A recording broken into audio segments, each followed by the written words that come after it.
Ma'am, I'm going to need you to change seats, now. Captain Michael Reynolds' voice cut through the ambient hum of the first-class cabin, his tone brooking no argument. Alexis Turner looked up from her tablet, maintaining the calm demeanor that had carried her through 2 decades in aviation. Her eyes met the captain's, steady and unflinching.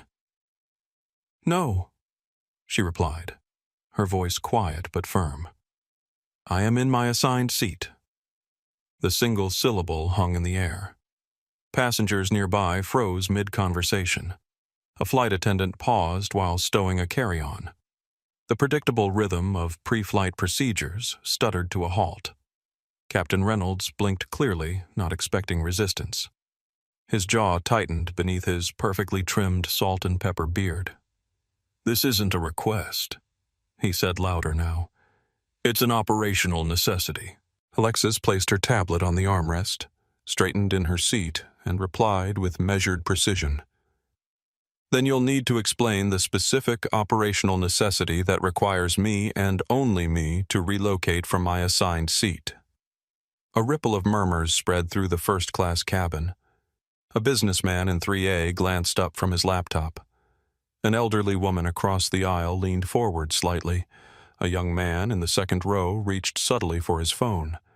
In that moment, what should have been a routine boarding procedure on Transamerica Flight 847 transformed into something else entirely, the opening move in a confrontation that would change the airline industry forever. Alexis Turner hadn't planned on making history today.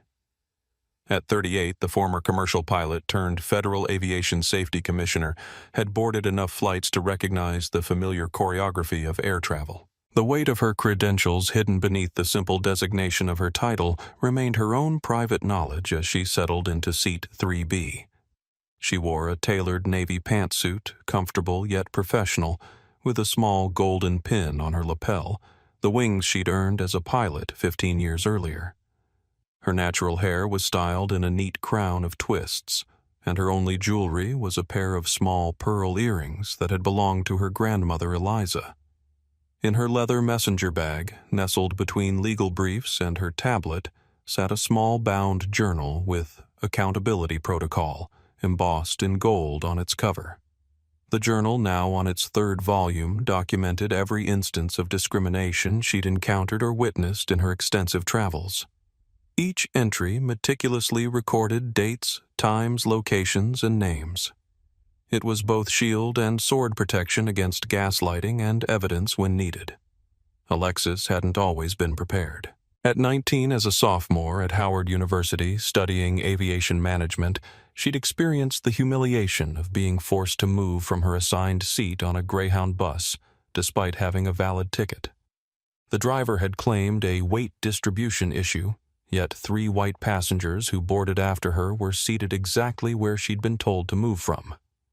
She'd complied then, burning with quiet anger and shame, vowing it would never happen again. That incident had shaped her career path. After becoming one of the youngest commercial pilots in the country, she'd earned a law degree at night while flying days. When a landing injury temporarily grounded her, she'd transitioned to aviation safety policy, eventually securing an appointment to the Federal Aviation Safety Commission. Today's flight was taking her to Los Angeles to testify before a congressional committee on passenger rights and airline accountability, a subject she'd dedicated her career to addressing. The irony of facing discrimination on this particular journey wasn't lost on her, as Captain Reynolds loomed over her seat. Alexis recalled her grandmother's words, "When they try to move you, that's exactly when you need to stand your ground." Eliza Turner had marched with Dr. King, had integrated lunch counters, had taught her granddaughter that dignity wasn't negotiable. Alexis took a deep breath, centered herself, and reached for her Accountability Protocol journal. This wasn't just about one seat on one flight. This was about patterns of behavior that continued because too many people remained silent. She wasn't flying as a commissioner today. This wasn't an official inspection. But years of experience had taught her to recognize the signs, the subtle glances from crew members, the whispered consultations, the sudden operational necessity that somehow applied only to her. As her fingers touched the leather cover of her journal, Alexis made a decision. Whatever happened next, she would document everything. Not just for herself, but for everyone who'd ever been asked to move without cause. Transamerica Flight 847 was a Boeing 787 Dreamliner, one of the airline's newest additions to its transcontinental fleet. The first-class cabin gleamed with understated luxury, 12 spacious seats arranged in a 1-2-1 configuration, each with direct aisle access. Ambient lighting cast a warm golden hue that would transition to cool blue once at cruising altitude, designed to minimize jet lag on the 5.5-hour journey from JFK to LAX. At 7:15 p.m., the evening departure was running precisely on schedule. Through the oval windows, the setting sun painted the tarmac in amber and long shadows. The familiar scent of new upholstery mixed with subtle notes of coffee from the galley where flight attendants prepared welcome beverages. Alexis occupied seat 3B, a middle seat on the port side with a vacant window seat beside her. Across the aisle in 3C sat James Wilson, a white businessman in his mid-40s with salt and pepper hair and a bespoke suit. His focus remained fixed on his laptop, though his eyes occasionally darted toward the unfolding tension. Elena Rodriguez moved efficiently through the cabin, the 33-year-old flight attendant, checking each passenger's comfort with practiced ease. Her dark hair was pulled back in a regulation bun, her Transamerica uniform impeccably pressed. When she reached Alexis, her smile seemed genuine, unlike the strained politeness she'd offered to several other passengers. In seat 2D, Tyler Hammond, a white executive with the bearing of someone accustomed to first-class travel, watched the interaction with narrowed eyes. His sighs grew increasingly audible as boarding continued his glances at his watch, performative displays of impatience. Sophia Diaz, a 72-year-old Hispanic woman with silver-streaked black hair and dignity in her posture, occupied seat 4B. She observed the cabin with the quiet attentiveness of someone who had witnessed decades of history unfold. When her eyes met Alexis's briefly, something like recognition passed between them, not of faces, but of experiences. The remaining first-class passengers, primarily white businessmen with the occasional woman among them, created a familiar demographic pattern Alexis had seen countless times. In the fourth row, a group of college students had been upgraded, their excited whispers and occasional phone checks contrasting with the studied indifference of frequent flyers. Senior flight attendant Gregory Palmer, a tall white man in his early 40s with a military-precise bearing, supervised the boarding process from the galley, occasionally consulting a tablet and whispering instructions to Elena. His glances toward Alexis carried something beyond the professional courtesy he showed other passengers, a hint of evaluation, perhaps even scrutiny. The aircraft hummed with pre-departure energy, the low conversations of passengers, the thud of overhead bins closing the occasional ping of the call button, and beneath it all the subtle vibration of auxiliary power units maintaining cabin comfort before engine start. Through these familiar sounds, Alexis detected something else, the particular quality of whispers that indicated she was being discussed. After years of navigating predominantly white professional spaces, she recognized the shift in atmosphere that preceded an incident. The cabin was comfortable, but the air was growing heavy with unspoken tension. Alexis first noticed the change 20 minutes before departure. Elena Rodriguez and Gregory Palmer exchanged glances after reviewing something on the crew tablet, a subtle widening of Elena's eyes, a quick shake of Gregory's head. They thought they were being discreet, but Alexis had spent years reading such micro-expressions. When Elena approached with Alexis's pre-flight water, her smile seemed fixed. "Everything comfortable, Ms. Turner?" Elena asked, her voice professionally pleasant, but her eyes flickering toward the galley where Gregory watched. "Very comfortable, thank you," Alexis replied, accepting the water. "Is there something concerning about my seat assignment? I noticed some consultation about the manifest." Elena's composure flickered. "No, everything's fine. Just routine checks." But it wasn't routine, Alexis knew that. As Elena moved to the next passenger, Alexis glimpsed the crew tablet briefly. A passenger manifest was visible with a small flag icon beside seat 3B. The notation, PC verification, appeared in red. 3 minutes later, Gregory whispered into his communication device, "We have a code adjustment in 3B. Captain's been notified." Code adjustment. Alexis had never heard that specific term in her years of aviation, but the pattern was familiar. Airlines often developed internal language for passenger classification, ostensibly for service optimization, but sometimes serving less savory purposes. From her peripheral vision, she noticed James Wilson shift in his seat, his attention now divided between his laptop and the crew's movements.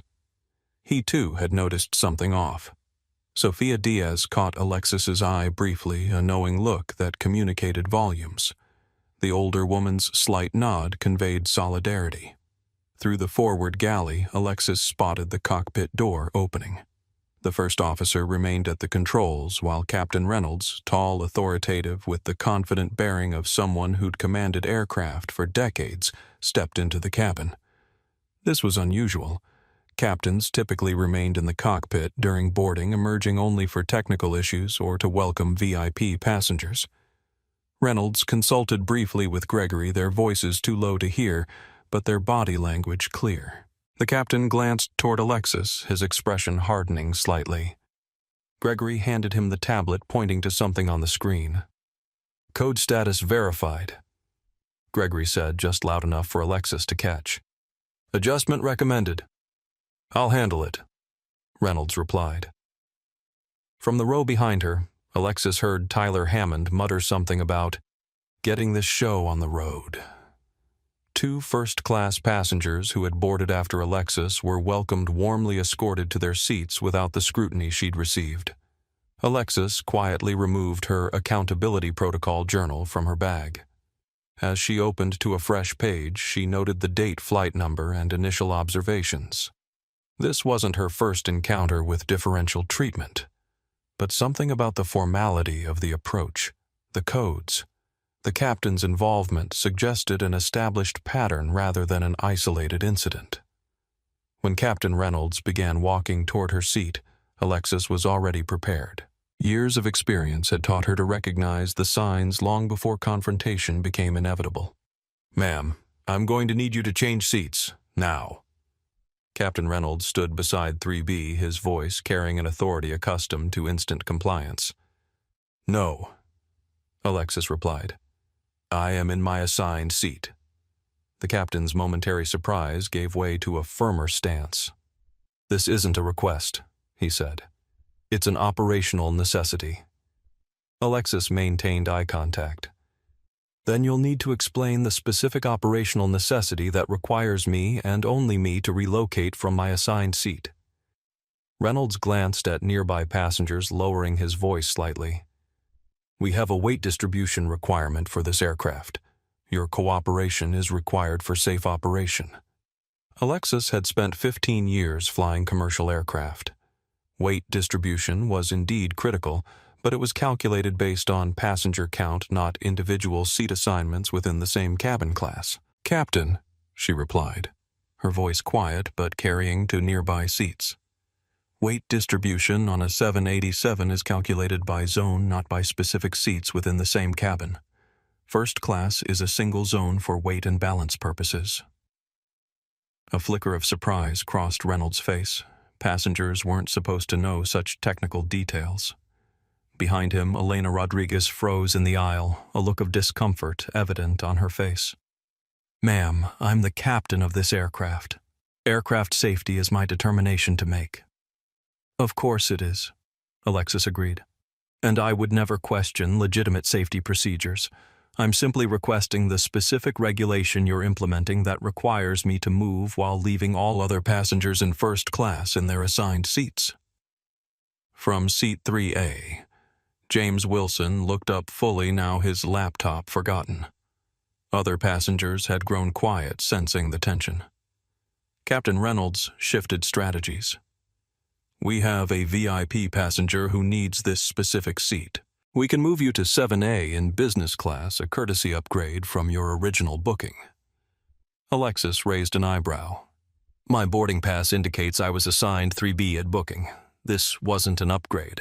And if there's a VIP requiring specific seating, shouldn't that have been arranged prior to boarding? From behind, Tyler Hammond interjected loudly, "Some of us have connections to make. Is this really necessary? Just move and let's get going." Several other passengers muttered in agreement, creating a small chorus of disapproval directed at Alexis. "See?" Reynolds said, seizing the opportunity. "You're delaying an entire aircraft full of people with important commitments." Alexis didn't turn to acknowledge Hammond. Her focus remained on the captain, whose jaw had tightened visibly. "Final call, ma'am. Either relocate voluntarily, or we'll need to escalate this situation." The threat hung in the air. Several passengers now openly watched the exchange. From the corner of her eye, Alexis noticed one of the college students in row 4 discreetly angling a phone toward the confrontation. Alexis placed her open journal on her lap, pen poised. "Captain Reynolds," she said, reading his name from his uniform. "I'll need your employee number for my records." "My what?" Reynolds blinked. "Your employee number.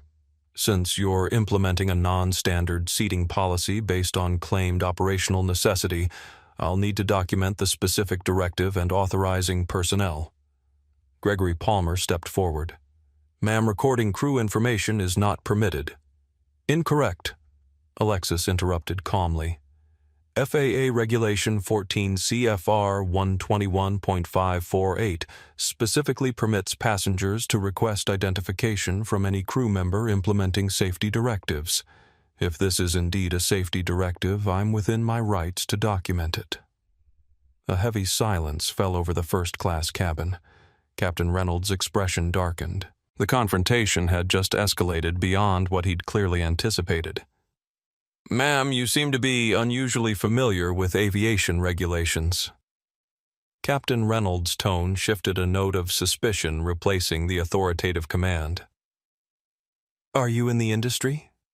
Alexis maintained her composed demeanor. "I'm familiar with passenger rights, Captain.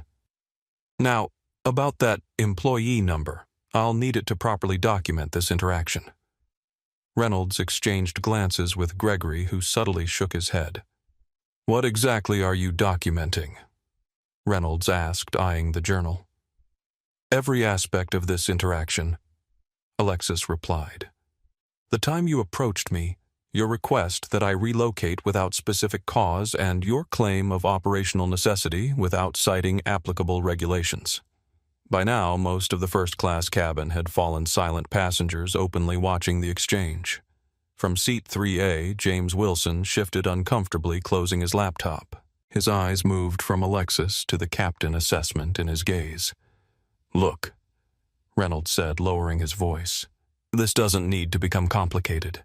We're offering you an equivalent seat. In a different cabin class," Alexis interjected, "after I was specifically assigned this seat, while no other passengers are being asked to relocate." Elena Rodriguez approached cautiously. "Captain, the final pre-departure checklist." "Not now," Reynolds said sharply, not taking his eyes off Alexis. He took a different approach. "Ms. Turner, we respect your concerns, but flight crew instructions must be followed under federal regulations." "I understand federal regulations quite thoroughly," Alexis replied. 14 CFR 121.533 grants you command authority regarding safety of flight. It doesn't grant arbitrary authority to relocate specific passengers without documented cause. Reynolds' eyes narrowed. "You're citing federal aviation regulations to me. I've been flying for 30 years. Then you'll appreciate the importance of following them precisely," Alexis replied, her voice cool as steel but equally unyielding. From across the aisle, James Wilson finally spoke. "Excuse me," he said, his voice carrying the confidence of an executive. "Is there an actual problem with the seat assignment? I've been a Transamerica Platinum member for 15 years, and I've never seen a captain personally request a passenger change seats after boarding." Reynolds glanced at Wilson, clearly not expecting another passenger to join the conversation. Sir, this is between the crew and Ms.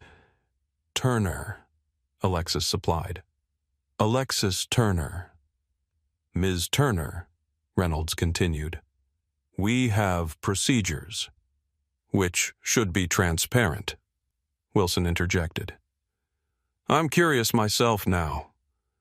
What's the specific reason for this seat reassignment? The murmurs from other passengers grew louder.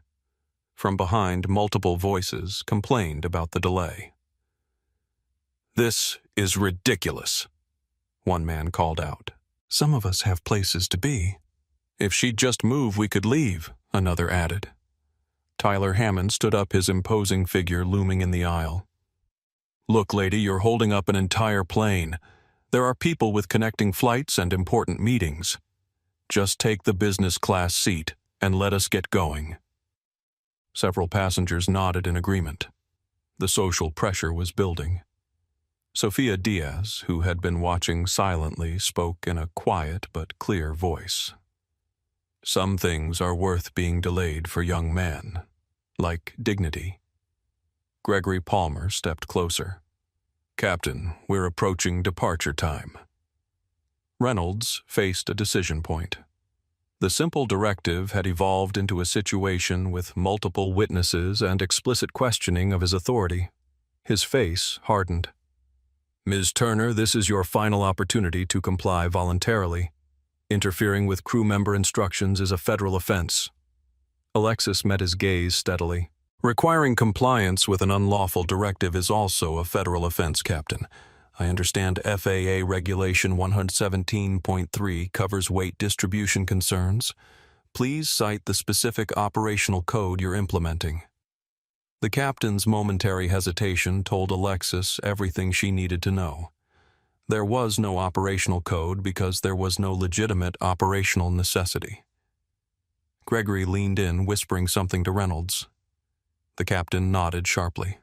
Ms. Turner, Gregory said, adopting a conciliatory tone, perhaps we can offer you an upgrade to business class as a courtesy for the inconvenience. This isn't about courtesy, Alexis replied. This is about whether there's a legitimate reason I'm being singled out. The word singled hung in the air, its implication clear to everyone listening. Several passengers glanced away uncomfortably. Others watched with growing interest. James Wilson closed his laptop completely, now fully engaged in the situation developing beside him. I think the lady deserves an answer. What's the specific reason for asking her and only her to change seats? Reynolds' face flushed with barely contained anger. Sir, with all due respect, this doesn't concern you. It concerns everyone on this aircraft if crew members make demands without clear justification, Wilson replied, his initial discomfort now replaced with resolve. Around the cabin, the division among passengers became visible, some irritated by the delay, others concerned about the treatment they were witnessing. The college students' phones were now openly recording, no longer bothering with discretion. Captain Reynolds straightened his posture, his decision made. We'll discuss this further after takeoff, he said, turning abruptly and heading back toward the cockpit. But Alexis knew this wasn't over. It was merely the opening gambit in what promised to be a much longer confrontation. 20 minutes later, Transamerica Flight 847 remained at the gate. The ambient conversation had resumed, but with a different quality, hushed, speculative, occasionally punctuated by glances toward seat 3B, where Alexis sat outwardly composed while documenting every detail in her journal. Captain Reynolds' voice came over the PA system. Ladies and gentlemen, we apologize for the delay in our departure. We're working to resolve a seating discrepancy. Your patience is appreciated. The implied blame wasn't subtle. Several passengers sighed audibly. Tyler Hammond made a show of checking his watch and shaking his head. This is costing me thousands, he announced loudly to no one in particular. I'll miss my connection to Tokyo at this rate. From across the aisle, a businesswoman in a sharp suit added, They should just remove whoever's causing the problem. One person shouldn't inconvenience everyone. The social pressure was building as Reynolds had likely intended. Alexis felt the weight of disapproving stares, but kept writing steadily in her journal.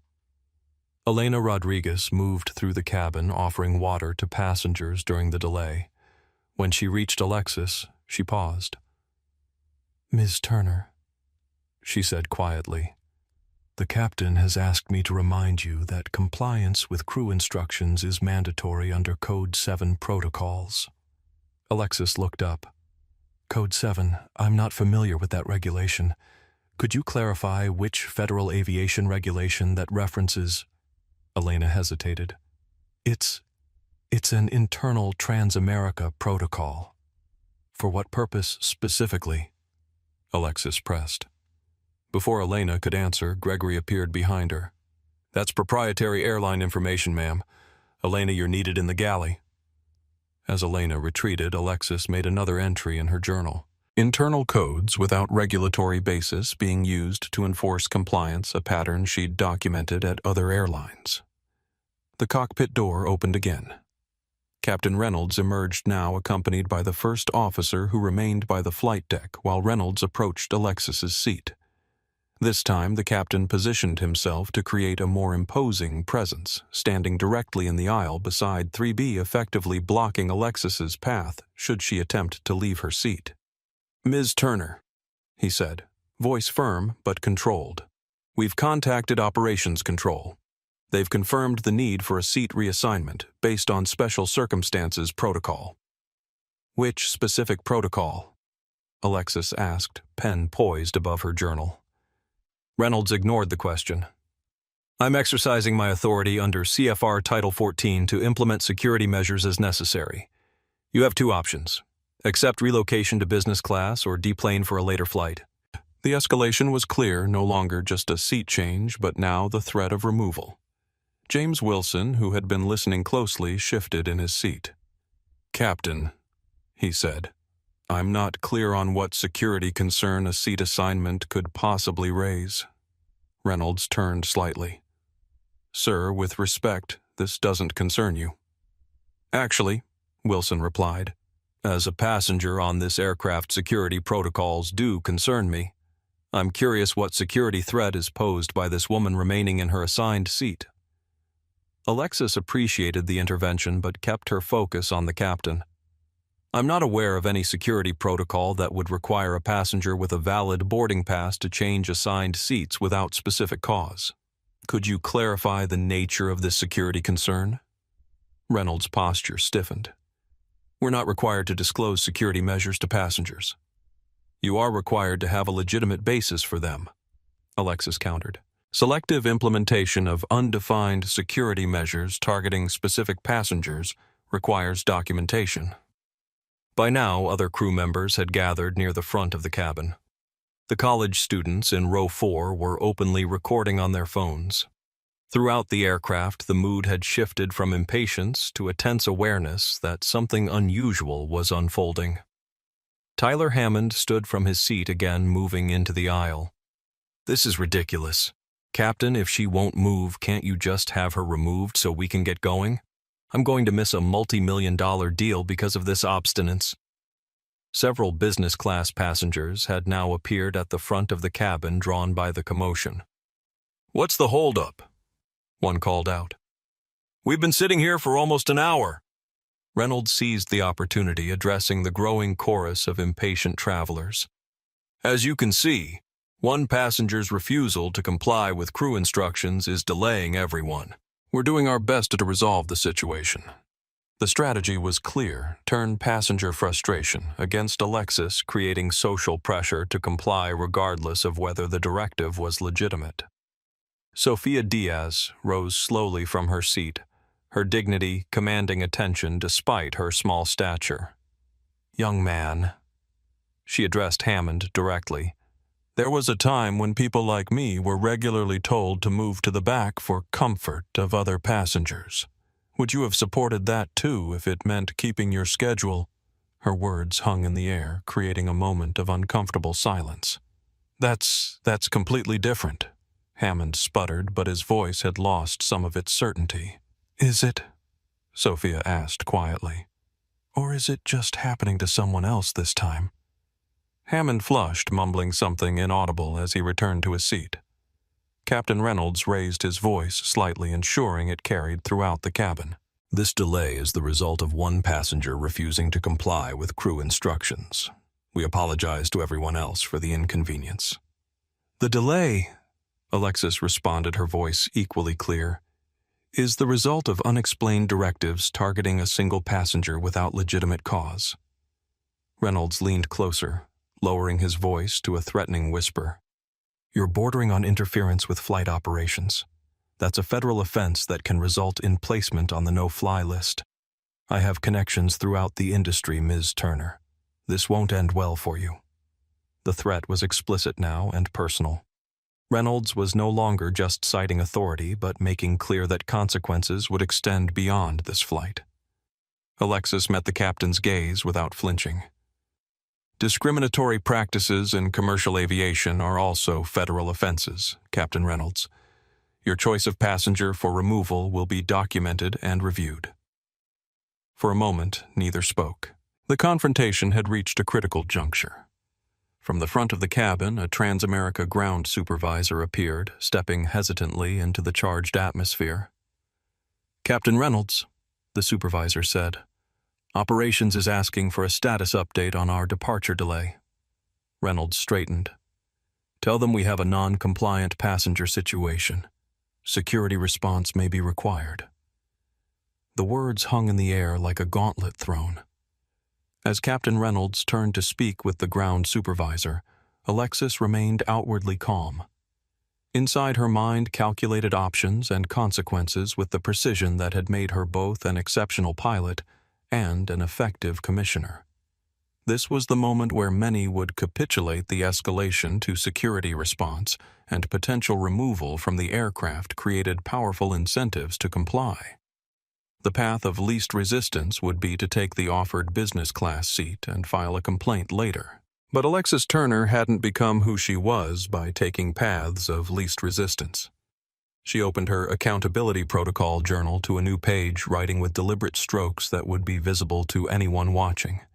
At the top, she wrote, Official Record Discriminatory Enforcement Request, Flight 847, in clear capital letters. The college students' phones captured the moment.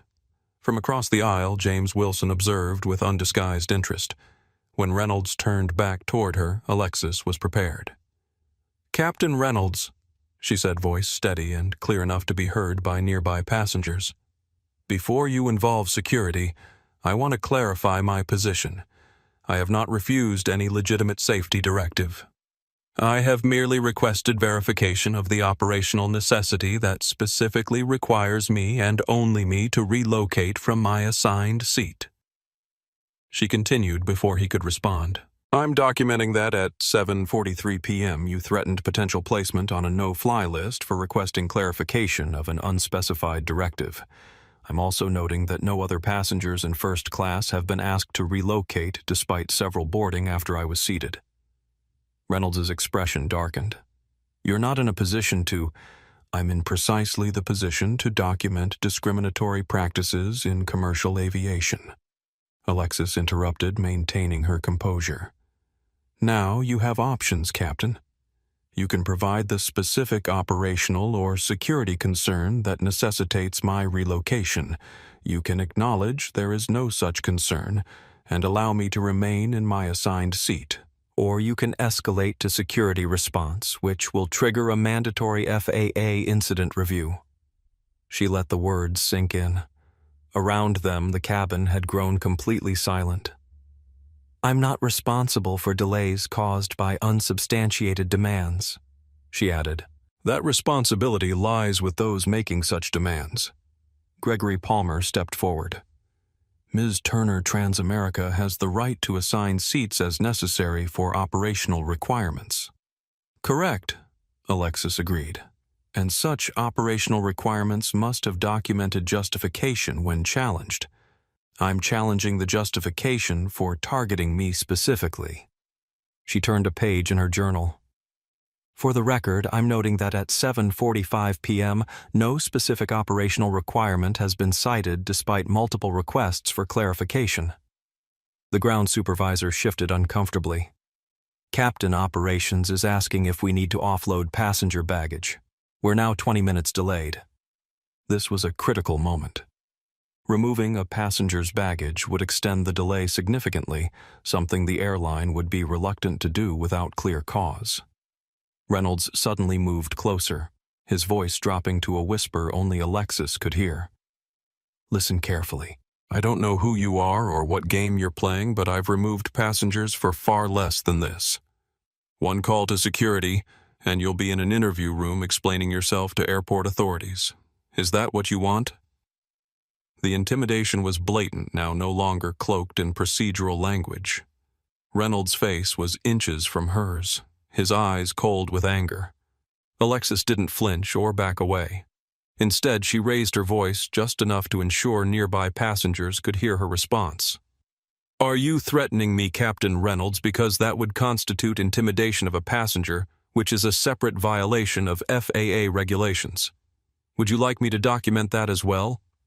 From the row behind Tyler, Hammond stood again. Just get security all ready. Remove her, and let's go. But other voices had begun to join the conversation. A woman from row 5 called out, I don't understand why she needs to move if it's her assigned seat. One of the college students added, Yeah, what's the actual reason? No one's explained that. Alexis decided to shift the dynamic. Captain Reynolds, I understand you have an aircraft to command, and further delay impacts everyone on board. I'm prepared to assist in resolving this situation efficiently. Reynolds raised an eyebrow, perhaps sensing a capitulation. I'm invoking my right as a passenger to request documentation of any directive that singles out specific individuals. Alexis continued. If you can provide such documentation, I'll comply immediately. If not, I respectfully request to remain in my assigned seat so we can all proceed with our journey. The strategic reframing was subtle, but significant, placing Alexis in the role of reasonable problem solver rather than obstructionist. James Wilson cleared his throat. That sounds entirely reasonable to me. Either there's a legitimate reason that can be documented or there isn't. Several other passengers nodded in agreement. The tide was beginning to turn. Captain Reynolds found himself in a bind of his own making. Documenting a fabricated operational necessity would create a paper trail of questionable decisions. Acknowledging there was no necessity would expose the arbitrary nature of the original demand. Escalating to security without clear justification would trigger external review. His jaw worked as he considered his options. Finally, he turned to Gregory. Check if 7A is still available in business, he said quietly. It is, Gregory confirmed. Reynolds turned back to Alexis.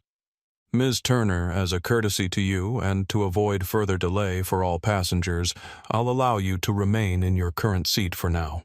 We'll address this matter after takeoff. The capitulation was wrapped in language suggesting it was a concession rather than a retreat, but everyone listening understood what had happened. Alexis nodded. Thank you, Captain. I appreciate your reconsideration. As Reynolds returned to the cockpit, the tension in the cabin shifted. Passengers exchanged glances, some with relief that the delay might end, others with lingering questions about what they'd witnessed. Alexis made one final entry in her journal, 7:48 p.m. Initial confrontation temporarily resolved. Captain retreated from demand but indicated for now, suggesting potential resumed confrontation after takeoff. She closed the journal and placed it in the seat pocket in front of her, visible and accessible. This was merely the first round. Experience told her the next would come once they were airborne, when the power dynamic would shift further in the crew's favor.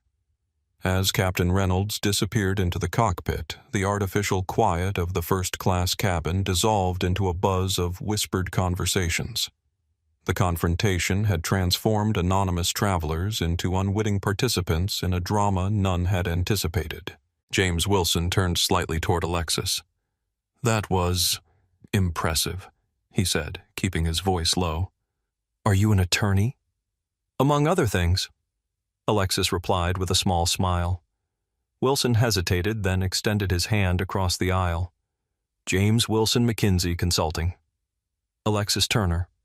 She shook his hand briefly. Look. He continued, glancing around to ensure they weren't overheard. "Whatever happens after takeoff, I saw this whole interaction. If you need a witness statement later, I'm willing to provide one." "I appreciate that, Mr. Wilson." "James, please." He paused. "I fly this route twice monthly. I've never seen anything like this." His demeanor had changed considerably from the initial moments of the confrontation when he'd seemed reluctant to get involved. Now there was something like admiration in his expression. "I've always considered myself someone who would speak up if I saw injustice," he admitted quietly. "But the truth is, I've witnessed questionable treatment on flights before and told myself it wasn't my place to intervene. Today was educational." "Witnessing matters," Alexis replied. "Speaking up matters more." Behind them, Tyler Hammond leaned forward, still visibly irritated. "Some of us are trying to conduct business here. Could you save the chit-chat for after we finally get moving?" Wilson turned. "Some things are more important than conference calls, sir." Hammond scoffed. "Easy to say when it's not your meeting being missed." He gestured toward his watch. 30 minutes delayed already because someone wants to make a point." From her seat, Sophia Diaz fixed Hammond with a steady gaze. "Young man, I've lived long enough to see what happens when people don't make points, as you call it. Sometimes principles matter more than schedules." "What would you know about it?" Hammond muttered, but his voice lacked conviction. Sophia's eyes flashed. "More than you might imagine, senor. In 1957, I was told to move to the back of a Greyhound bus in Texas despite having a ticket for my seat. When I refused, they removed me in El Paso and left me there with no way home to Los Angeles. I was 17 and alone in a strange city. So yes, I know something about the importance of standing one's ground." The personal story landed with unexpected impact. Hammond's face flushed and he returned to his phone without further comment. In row 4, the college students whispered among themselves, occasionally glancing toward Alexis. One, a young woman with dark-rimmed glasses, raised her phone subtly to capture the continuing reactions. "This is crazy," she murmured to her companions. "Transamerica just tried to move her for no reason." Her friend nodded. "Pretty obvious why they picked her and not the white guy beside her." "I'm posting this. People need to see it." Near the front of the cabin, a middle-aged white couple exchanged uncomfortable glances. The woman leaned toward her husband. "Do you think we should say something?" "Not our business," he replied quickly. "Let's just stay out of it. But if no one speaks up—" "Martha, please, it's being handled. Let's not get involved." The divide among passengers grew increasingly evident, those willing to acknowledge what they'd witnessed versus those preferring to look away, those irritated by the delay versus those recognizing the importance of the principle at stake. A businessman who had been vocal about the delay earlier now appeared conflicted. He caught Alexis's eye and offered a small nod of something like respect. The social dynamics were shifting as passengers processed what they had observed. Elena Rodriguez moved through the cabin, ostensibly checking passenger comfort, but clearly monitoring the atmosphere. When she reached Alexis, she paused. "Ms. Turner," she said quietly. "We should be departing shortly. Can I get you anything before takeoff?" The professional courtesy in her tone suggested a subtle shift, perhaps recognition that the captain's approach had been questionable. "I'm fine, thank you," Alexis replied. "I appreciate your checking." Elena hesitated, then lowered her voice further. "I want you to know, that is, not all of us." She stopped, glancing toward Gregory, who watched from the galley. "Never mind. Please let me know if you need anything during the flight." As she moved on, James Wilson raised an eyebrow. "Sounds like dissension in the ranks." "Often is," Alexis replied. "Most airline staff want to do the right thing. It's usually a few who create these situations." The PA system crackled. "Flight attendants prepare for departure." The announcement triggered the usual flurry of activity: final checks of seat belts, securing of cabin items, closure of overhead bins. The confrontation temporarily receded beneath the routine of pre-takeoff procedures, but remained present in sidelong glances and whispered conversations in the tension that still permeated the cabin. As the aircraft finally pushed back from the gate, nearly 40 minutes behind schedule, Alexis felt the weight of eyes upon her, some curious, some supportive, some resentful. The sanctuary of cruising altitude might bring temporary calm, but she knew from experience that the most difficult part of the journey still lay ahead. Elena Rodriguez had joined Transamerica Airlines 11 years ago, following her older brother's footsteps into aviation. The job had offered everything she'd hoped for: travel beyond her small hometown in Arizona, a steady income that helped support her parents, and a sense of purpose in ensuring passenger safety and comfort. Today, that sense of purpose collided with growing unease as she watched Gregory Palmer confer with Captain Reynolds in the forward galley. "The priority code flagging system is standard procedure," Gregory insisted, keeping his voice low. "We've been using it for years." "Not like this," Elena countered. "PC was supposed to be for actual security concerns or VIPs needing special handling, not for—" She hesitated. "Not for what?" Gregory challenged. Elena remembered her grandmother's stories about being moved to the back of restaurants in the 1960s, about having to enter through side doors, about the indignities, small and large, that had shaped her family's American experience. "You know exactly what I mean," she replied. "I checked the manifest myself. Ms. Turner was assigned 3B at booking. There was no upgrade, no last-minute change. And I've reviewed the weight and balance calculations. There's no distribution issue." Gregory's expression hardened. "You're overstepping, Rodriguez. The captain made a call. Our job is to support it, not question it." "Our job is passenger safety and adherence to regulations," Elena corrected. "What regulation justifies asking only her to move?" "Listen carefully," Gregory said, stepping closer.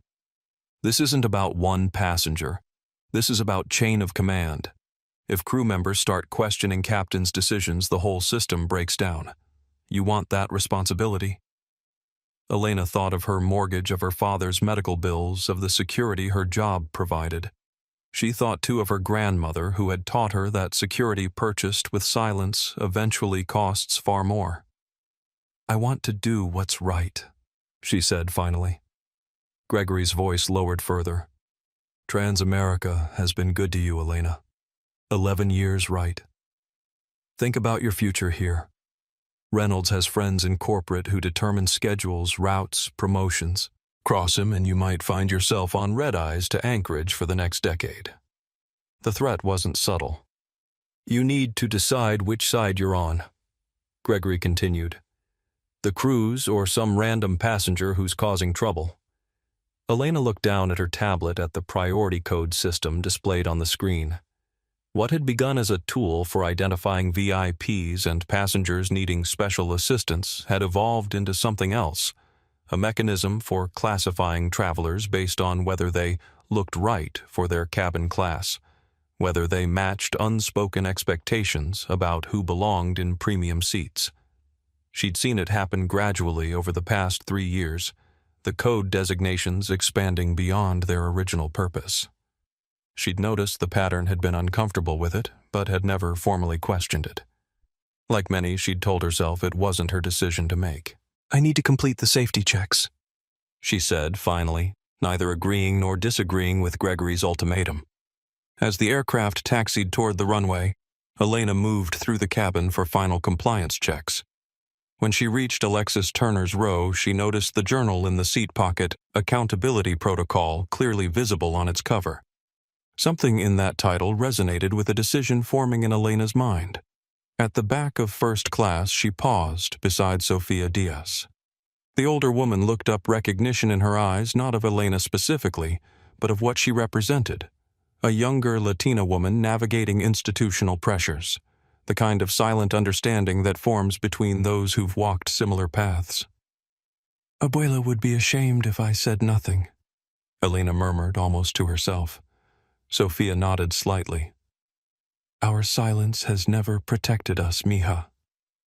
The aircraft engines increased in pitch as they approached the runway.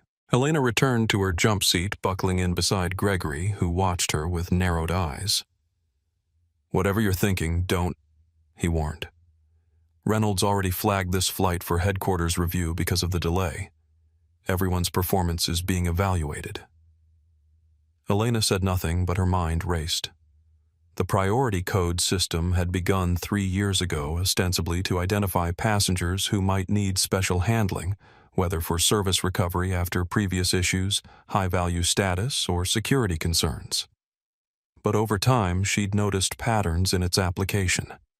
Certain demographics seemed flagged more frequently. Certain crew members seemed to use the codes more aggressively. She'd never documented these observations, never formally questioned the practice. Like many, she'd rationalized it as not her decision to make, as something beyond her control. The aircraft accelerated down the runway, pressing her back against the seat. As they lifted into the darkening sky above New York, Elena made a decision that would alter the trajectory of more than just this flight. When the captain turned off the fastened seatbelt sign, she would review the flagging system documentation in the crew manual. She would note which specific priority code had been applied to Ms. Turner, and she would be prepared to act on that information when the inevitable mid-flight confrontation occurred. Gregory might be right about one thing: this was about more than one passenger, but not in the way he meant. This was about a pattern that had continued unchallenged for too long, and Elena's own complicity in that pattern through silence. As the aircraft climbed through 10,000 feet, the ding of the seatbelt sign turning off sounded like a starting bell. 45 minutes into the flight, a fragile normalcy had settled over the first-class cabin. Passengers sipped drinks, worked on laptops, or dozed beneath blankets. The earlier confrontation seemed suspended in the liminal space of cruising altitude, not forgotten, but temporarily set aside in the familiar routines of air travel. Alexis knew better. The quiet was merely intermission. She'd used the time to review notes from her congressional testimony preparation, occasionally making additional entries in her accountability protocol journal. Across the aisle, James Wilson alternated between work and watchful observation of the cabin crew. When Captain Reynolds's voice came over the PA system, the shift in atmosphere was immediate. "Ladies and gentlemen, this is your captain speaking. We've reached our cruising altitude of 38,000 feet. Weather in Los Angeles is clear, temperature 72 degrees. We anticipate an on-time arrival despite our delayed departure." The emphasis on delayed departure wasn't subtle. "We're experiencing some minor crew coordination issues that may affect service timing. Your continued patience is appreciated." As the announcement ended, Gregory Palmer appeared at the front of the cabin. He conferred briefly with Elena, whose expression remained professionally neutral, though her posture had tensed. Gregory approached Alexis's seat with measured steps. "Ms. Turner, the captain has requested your presence in the forward galley to discuss the earlier seating matter." Alexis looked up from her tablet. "I'd prefer to have any discussion here with witnesses present. This is a private crew passenger matter." "There was nothing private about being publicly asked to change seats without cause," Alexis countered. "Any follow-up can occur in the same setting."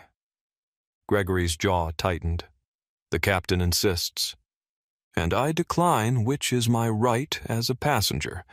If Captain Reynolds wishes to speak with me, he's welcome to do so here."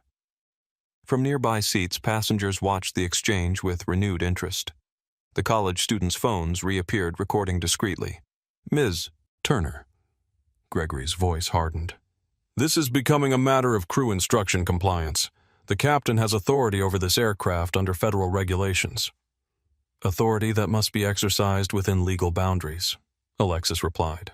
"I'm not refusing communication. I'm refusing isolation." The distinction was critical, and everyone listening understood it. Gregory stepped closer, lowering his voice. "You're creating a difficult situation for yourself. The captain has connections throughout the industry. This kind of resistance gets noticed. Do you fly often, Ms. Turner? Because after today you might find your travel experiences becoming significantly less pleasant." Bumped from flights, random security screenings, baggage delays, the industry has ways of dealing with problem passengers. The implied threat hung between them. Are you suggesting the captain would misuse his authority to retaliate against a passenger exercising her legal rights? Alexis asked, voice clear enough for others to hear. That would be concerning information to document. She opened her journal pointedly. Gregory straightened. I'm advising you that cooperation tends to produce better outcomes for everyone. I'm fully committed to cooperation within the boundaries of law and safety, Alexis replied. Now, does the captain have a specific regulatory reason for requesting I leave my seat mid-flight, or is this a continuation of the earlier unsubstantiated demand? The directness of the question left Gregory without easy response. Behind him, Elena approached with a tablet in hand. Gregory, she said quietly, Operations is requesting an update on the cabin situation. He turned irritation evident. Tell them everything's under control. They specifically asked about the priority code implementation on this flight. Elena continued, her eyes briefly meeting Alexis's. They're requesting confirmation of the security issue. Gregory's expression shifted. We'll discuss that privately. But the mention of priority code had caught Alexis's attention. The term connected to what she'd glimpsed earlier on the crew tablet. Captain Reynolds' voice came over the PA system again, this tone noticeably tenser. Ladies and gentlemen, we are experiencing a passenger compliance situation. We request all passengers remain seated while we address this matter. The announcement cast Alexis as the source of disruption, attempting to isolate her from potential support. Gregory seized the opening. Ms. Turner, you're now interfering with the safe operation of this flight. The captain has requested your cooperation multiple times. This is your final opportunity to comply voluntarily. Comply with what specific directive? Alexis asked, maintaining her composure. No legitimate safety concern has been articulated. We're experiencing a passenger compliance issue, Gregory repeated loud enough for the entire cabin to hear. If this continues, we may need to divert to the nearest airport and have you removed by airport security. The ultimatum was explicit now: comply or face removal, potentially arrest. James Wilson spoke up. Excuse me, but I've witnessed this entire situation. There has been no disruptive behavior. Ms. Turner has simply declined to leave her assigned seat without explanation, which seems entirely reasonable. Sir, this doesn't concern you, Gregory snapped. It concerns everyone on this aircraft if crew members are making threats without clear justification. Wilson replied, his voice firm. I'm an executive with over 15 years of platinum status on this airline, and I've never witnessed anything like this. I'll be documenting this interaction as well. Around the cabin, a shift occurred. What had been individual observations coalesced into collective witness. Passengers exchanged glances, some nodding in agreement with Wilson's assessment. Sophia Diaz's voice carried clearly from her seat. I've seen this before many times. Different uniforms, same story. Even Tyler Hammond remained silent, no longer complaining about delays. From the row behind Alexis, a businessman who had been quiet throughout the journey finally spoke. I'm an attorney with the Department of Transportation, he said, his voice carrying authority. I'd be very interested to hear the specific regulatory basis for this ultimatum. The unexpected intervention created another dimension to the confrontation. Gregory's eyes widened slightly, recognizing the potential for escalation beyond what he or the captain had anticipated. Alexis looked directly at Gregory. I'd like to be absolutely clear about my position. I have not refused any legitimate safety directive. I have not caused disruption. I have simply requested clarification of why I specifically was asked to relocate when no other passengers were, and declined to isolate myself for a discussion that began in public view. She took a breath, aware that the next words would irrevocably escalate the situation. If Captain Reynolds wishes to divert this aircraft to have me removed without legitimate cause, that is his decision. But I am exercising my right as a passenger under Federal Aviation Regulation 254.7 to request an immediate flight audit. The words fell like stones into still water ripples of reaction spreading across the cabin. "Flight audit," Gregory repeated, uncertainty crossing his features. "Yes," Alexis confirmed. "A flight audit, effective immediately." "A flight audit." Gregory Palmer's voice betrayed his unfamiliarity with the term. "There's no such procedure." Alexis remained composed, though she recognized the critical juncture the confrontation had reached. Around them, the cabin had gone completely silent, passengers straining to hear every word. "A flight audit," she repeated calmly, "is a passenger's right to request verification of all operational decisions affecting their journey, particularly those involving seating assignments or potential removal." She directed her explanation not just to Gregory, but to the entire cabin. The procedure was established following several civil rights-era incidents where passengers were removed from flights without legitimate cause. It requires documentation of crew decisions and verification of passenger assignments before a flight can legally continue. The college students in row 4 were typing frantically on their phones. One whispered to another, "I'm looking it up now. She's right. It's real." Gregory's uncertainty deepened. "I've been with Transamerica for 12 years. I've never heard of this." "It's rarely invoked," Alexis acknowledged.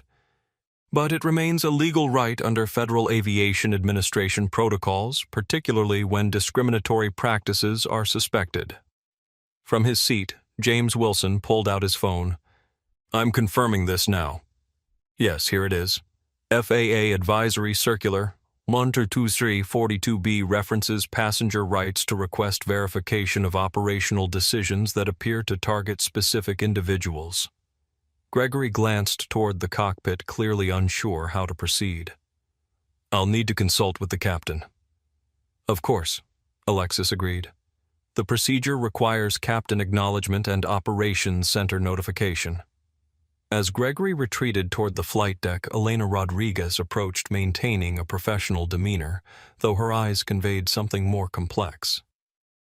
"Ms. Turner," she said quietly, "can you explain what happens during a flight audit for the crew's information?" Alexis recognized the request for what it was not just procedural clarification, but an opportunity to establish mutual understanding away from Gregory's presence. "A flight audit requires verification of all passenger seat assignments against the original manifest," she explained. "It also requires documentation of any special codes or flags applied to specific passengers along with the justification for such flagging." Elena's eyes widened slightly at the mention of flags and codes. Alexis continued. "The captain must provide written confirmation of any operational necessity claims, citing specific regulations. Ground operations must verify all weight and balance calculations. And any passenger who has been relocated or removed must have the specific cause documented in the flight record." She paused, allowing this to sink in. "Most importantly, the audit must be completed before the flight can legally continue to its destination. If discrepancies are found, they must be resolved or officially documented with passenger acknowledgement." Elena nodded slowly. "And this procedure, it's mandatory if requested?" "Yes," Alexis confirmed. "Under Federal Aviation regulations, once formally requested, the audit must be conducted. Failure to comply would constitute a regulatory violation." Around them, passengers were conducting their own research on phones and tablets, murmured confirmations spreading through the cabin. "It's real. Says here it was established in 1968. Specifically designed to prevent discrimination." The Department of Transportation attorney nodded to himself, a small smile playing at his lips as he watched the scene unfold. The cockpit door opened.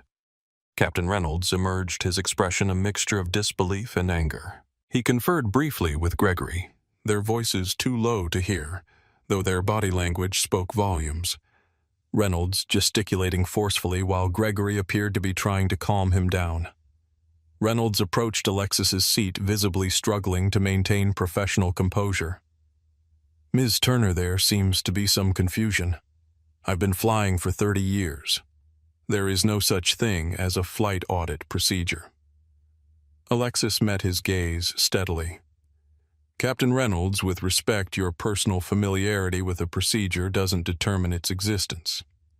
The flight audit protocol was established in 1968, following multiple incidents of discriminatory passenger removal. It's documented in FAA Advisory Circular 120-42B, Section 7, and referenced in Transamerica's own operations manual under Passenger Rights and Verification Procedures. The specificity of her citation clearly caught Reynolds off guard. He glanced at Gregory, who could only offer a shrug of uncertainty. Even if such a procedure exists, Reynolds countered, invoking it without legitimate cause could constitute interference with flight operations. The procedure exists precisely to determine whether there is legitimate cause for actions taken against specific passengers. Alexis replied, "If your request that I change seats was based on genuine operational necessity, the audit will confirm that. If not, it will establish that the request lacked proper justification." The logic was irrefutable. If Reynolds had acted appropriately, he should welcome verification. James Wilson leaned forward. "Captain speaking, as someone who's witnessed this entire situation, the audit seems like the appropriate way to resolve the matter transparently. If there was a legitimate reason for asking Ms. Turner and only Ms. Turner to relocate, the audit will confirm that." Other passengers nodded in agreement. The collective witness of the cabin had become a factor the captain couldn't easily dismiss. The Department of Transportation attorney spoke again. "I'd be particularly interested in the findings, Captain. This seems to be an optimal resolution that protects both passenger rights and operational integrity." Reynolds' jaw worked as he considered his options. Finally, he activated his communication device. "Operations, this is Captain Reynolds on Flight 847. I need verification on a passenger-requested procedure called a flight audit. Confirm whether this is a recognized protocol." The entire cabin waited in tense silence for the response. When it came, only Reynolds could hear it directly, but his expression told the story. The color drained slightly from his face. His posture stiffened. "Understood," he said tersely. "Stand by for further information." He looked at Alexis with newly assessing eyes. "Operations is confirming the procedure. They're checking the specific requirements." "Thank you, Captain," Alexis replied. "I appreciate your cooperation in resolving this matter properly." Reynolds turned to Gregory. "Contact ground operations at our next suitable airport. Tell them we may need supervisory personnel to board for a procedural verification." The implications were clear. Reynolds was considering landing to address the situation. Alexis remained unperturbed. "Captain, to be clear, diverting would not eliminate the need for the audit. In fact, it would expand the scope to include justification for the diversion itself." Reynolds' eyes narrowed. "Ms. Turner, you seem remarkably familiar with aviation procedures for a typical passenger." "I believe in being informed about my rights," she replied simply. The dance continued, Reynolds probing for information, Alexis providing just enough to maintain her position without revealing her full identity. The power dynamic had shifted but remained delicately balanced. For now, the flight audit request had created a stalemate. The next move would depend on how quickly operations could provide guidance and how willing Reynolds was to proceed once he understood the full implications of the procedure he'd dismissed as non-existent. Captain Michael Reynolds had commanded aircraft for 27 years. He'd navigated hurricanes, handled engine failures, and managed medical emergencies. He'd earned the respect of colleagues and the trust of his airline. His authority in the cockpit was absolute and unquestioned. Until now. As he stood in the first-class cabin of Flight 847 facing a passenger who'd invoked a procedure he'd dismissed as fiction, only to have operations confirm its existence, Reynolds felt something unfamiliar uncertainty. "Operations, I need more specific information," he said into his communication device, turning slightly away from the watchful eyes of passengers. What exactly does this flight audit entail? The response from Transamerica's Operations Center came through his earpiece, audible only to him. Captain Flight Audit Protocol is indeed a recognized procedure under FAA oversight. It requires verification of all passenger seating assignments, documentation of any passenger flags or codes, and written justification for any operational decisions affecting specific passengers. Once invoked, it must be completed before the flight can proceed to final destination. Reynolds' jaw tightened. Who authorized this procedure? I've never encountered it in 3 decades of flying. It dates back to 1968, sir. It's rarely invoked but remains valid. The protocol was included in last year's regulatory update briefing. Reynolds vaguely recalled skimming that section, dismissing it as administrative trivia that would never affect actual flight operations. And if I determine this request is interfering with my command authority? A pause. Sir, declining a properly invoked audit would trigger mandatory review upon landing. The procedure was specifically designed to provide checks on command authority in potential discrimination scenarios. The implication was clear. Reynolds could refuse, but would face scrutiny regardless. He ended the communication and turned back to Alexis Turner, assessing her with new eyes. This was no ordinary passenger. Her knowledge of regulations, her composed demeanor under pressure, her strategic invocation of an obscure procedure all suggested someone with significant aviation background. "Ms. Turner," he said, struggling to keep his voice controlled. "Operations has confirmed the audit procedure. However, implementing it mid-flight creates potential safety concerns and would cause significant inconvenience to all passengers." "Safety should always be the priority, Captain," Alexis agreed reasonably. However, the audit was designed specifically to be conducted during flight to prevent diversions or delays based on questionable passenger removals. The procedure is streamlined for in-air implementation. Reynolds tried another approach. "This will delay service, inconvenience other passengers, and potentially affect our arrival time." From across the aisle, James Wilson spoke up. "I think most of us would prefer a slight delay to ensure proper procedures are followed." Several passengers nodded in agreement. The college students were still recording their phones, capturing every exchange. Reynolds felt the situation slipping further from his control. He leaned closer to Alexis, lowering his voice to a harsh whisper. "Who are you really, FBI FAA inspector? Some sort of corporate plant testing crew procedures?" The question revealed his growing realization that this passenger was not what she appeared. The certainty that had fueled his earlier confidence was crumbling. "I'm a passenger with a valid ticket who is asked to move without legitimate cause," Alexis replied calmly. "The audit will determine whether that request had proper justification." Reynolds straightened, frustration evident in his posture. His face flushed with barely contained anger. "Fine. We'll conduct your audit, but understand this will be thoroughly documented, and any interference with flight operations could result in consequences upon landing." "I welcome thorough documentation, Captain," Alexis responded. "That's exactly what the audit is designed to provide." The subtle shift didn't escape notice, Reynolds adopting a threatening stance, while Alexis maintained reasonable cooperation. Around the cabin, the contrast registered with watching passengers. Reynolds turned to Gregory. "Contact operations again.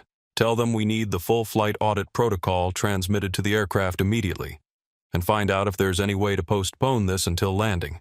As Gregory hurried to comply, Reynolds addressed the cabin.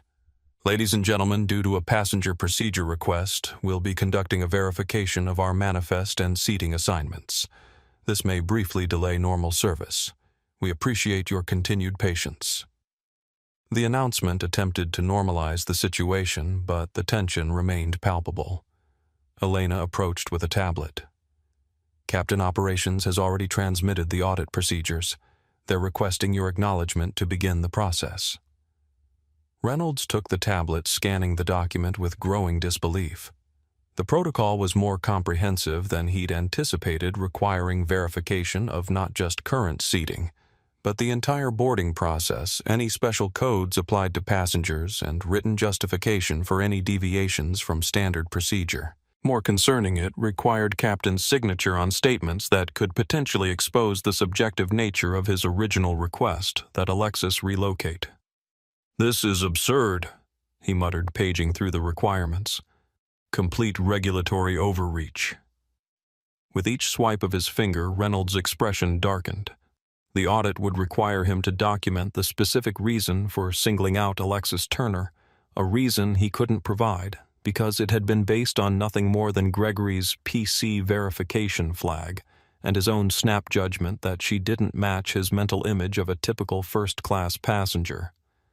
Elena remained neutral. "Operations is standing by for your authorization to proceed, Captain." Reynolds glanced toward Alexis, who watched the interaction with calm attentiveness. He had severely underestimated this passenger, and now faced a decision: authorize an audit that might expose questionable practices, or refuse and trigger automatic review upon landing. Neither option preserved his authority intact. With visible reluctance, he pressed his thumb to the authorization box on the tablet.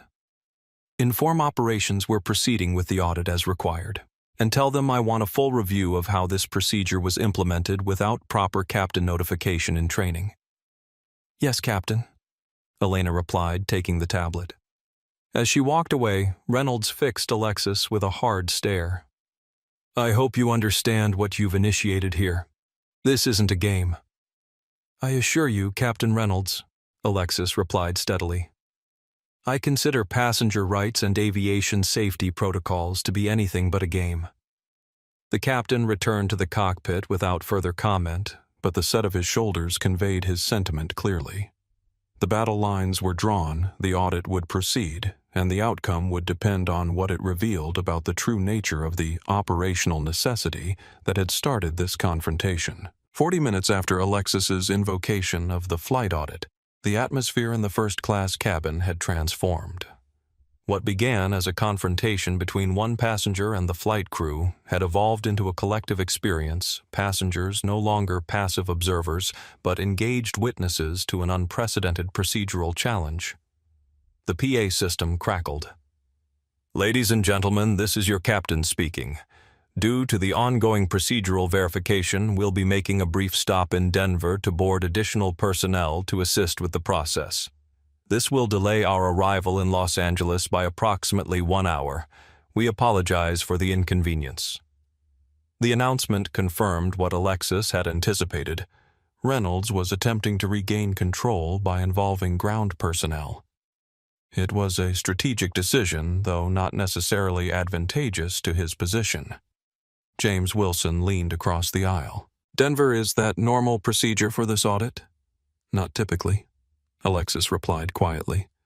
"The audit is designed to be conducted in flight by existing crew. This suggests the captain is seeking additional support or documentation. Or hoping to find someone who can override the audit requirement," Wilson suggested. "Possibly," Alexis agreed. "But that would only compound the regulatory issues." Across the cabin, passengers processed this latest development. Some sighed at the additional delay, others appeared intrigued by the unfolding drama. Tyler Hammond, who had been vocal earlier about the delay, now sat silently, his expression unreadable. Elena Rodriguez approached with the tablet. "Ms. Turner Operations has requested you verify receipt of the flight audit notification." She positioned the device to show Alexis the screen while ensuring nearby passengers couldn't view it. The document displayed was official Transamerica protocol confirming the audit would include verification of all passenger seating assignments against original manifest, documentation of any passenger flags or special codes, written justification for any crew decisions affecting specific passengers, operations, center oversight of the entire process. At the bottom was a notation: "Ground supervisor will board in Denver to ensure regulatory compliance." Alexis signed the acknowledgement. "Thank you, Elena." As Elena moved away, Gregory Palmer approached. His earlier confidence had diminished, replaced by a stiff professionalism. Ms. Turner, the captain, has requested I inform you that operations is transmitting all relevant documentation. The audit will be conducted in accordance with company policy. The careful wording suggested coaching from legal or operations personnel, a shift from confrontation to procedural compliance. I appreciate that, Mr. Palmer, Alexis replied. Will Denver ground personnel be conducting the audit or merely observing? 2 operations supervisors will board to oversee the process, Gregory confirmed. The audit itself remains the responsibility of the current crew under captain's authority. Around them, passengers followed the exchange with undisguised interest. The college students continued documenting everything, occasionally whispering among themselves. This is history, one murmured to her companions. Nobody ever challenges airlines like this. Look at this flight audit is trending on Twitter already. Someone must have Wi-Fi access. From his seat, the Department of Transportation attorney watched with professional interest, occasionally making notes on his tablet. The institutional significance of what was unfolding clearly wasn't lost on him. 45 minutes later, the aircraft began its descent into Denver. The mood in the cabin had shifted again from tension to anticipation. Every passenger now understood they were part of something significant, though few could articulate exactly what was unfolding. After landing, the aircraft taxied to a remote stand rather than a terminal gate. Through the windows, Alexis observed 2 vehicles approaching a stairs truck and a supervisor's car with Transamerica's logo on the door. Gregory made an announcement. Ladies and gentlemen will be remaining on board during this stop. 2 operations personnel will be joining us to assist with our procedural verification. We anticipate being on the ground for approximately 30 minutes. The door opened and 2 individuals in Transamerica management uniforms boarded a tall black man with graying temples and a serious expression, and a younger white woman with clipboard and tablet in hand. Good evening, the man addressed the cabin. I'm Marcus Johnson, Regional Operations Manager. This is Sarah Winters, Regulatory Compliance Officer. We're boarding to assist with a flight audit procedure that has been requested. His gaze swept the cabin, pausing briefly on Alexis before continuing. This audit is a standard verification process to ensure all operational decisions have been properly documented. We appreciate your patience while we complete this requirement. The carefully neutral language suggested operations was taking the situation seriously, positioning the audit as routine rather than extraordinary. Captain Reynolds emerged from the cockpit, extending his hand to Johnson. Thanks for coming out.